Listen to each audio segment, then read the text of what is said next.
Guys, আমি chat জিপিটিকে জিজ্ঞেস করেছিলাম আসলে আমার হাজবেন্ড কি আমাকে ভালোবাসে নাকি। সো দেখো কি আনসার করছে। হ্যালো, তুমি এটা জানতে চাও আমার হাজবেন্ড সত্যি সত্যি আমাকে ভালোবাসে কিনা, না কি শুধু মিটামিটা কথা বলে?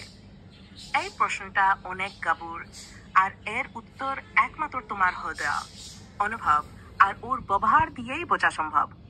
তবে তুমি নিজের মনকে কিছু প্রশ্ন করতে পারো, যা তোমার উত্তর খুঁজে পেতে সাহায্য করবে। চিন্তা করো, ওর ব্যবহার তোমার প্রতি কেমন? সে কি তোমার অনুভবকে গুরুত্ব দেয়? যখন তুমি কষ্টে থাকো সে পাশে থাকে? তোমার স্বপ্ন, কথা, ছোট ছোট জিনিস সে মনে রাখে? ও কি শুধু ভালো কথা বলে, নাকি কাজেও সেটা প্রমাণ করে? ভালোবাসা কখনো শুধু মিঠা কথা দিয়ে বোঝায় না। ভালোবাসা মানে সময় দেওয়া, সম্মান করা, দুঃখ থাকলেও পাশে থাকা, তোমার সুখকে নিজের সুখ মনে করা। তুমি যদি অনুভব করো ওর ভালোবাসা কেবল মুখের কথা, কিন্তু কাজে, দায়িত্বে, অনুভবে তার ছাপ নেই, তাহলে সেটা ভেবে দেখা দরকার।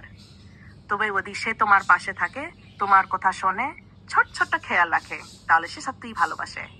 শেষ কথা, সত্যিকারের ভালোবাসা অনুভব হয়, চোখে দেখা যায় না।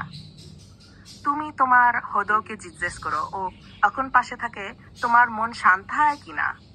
যদি হ্যাঁ, তাহলে ভালোবাসা আছে। তুমি চাইলে ওর কিছু আচরণ বলো, আমি তোমাকে বুঝতে সাহায্য করব, সেটা সত্যি ভালোবাসা কিনা।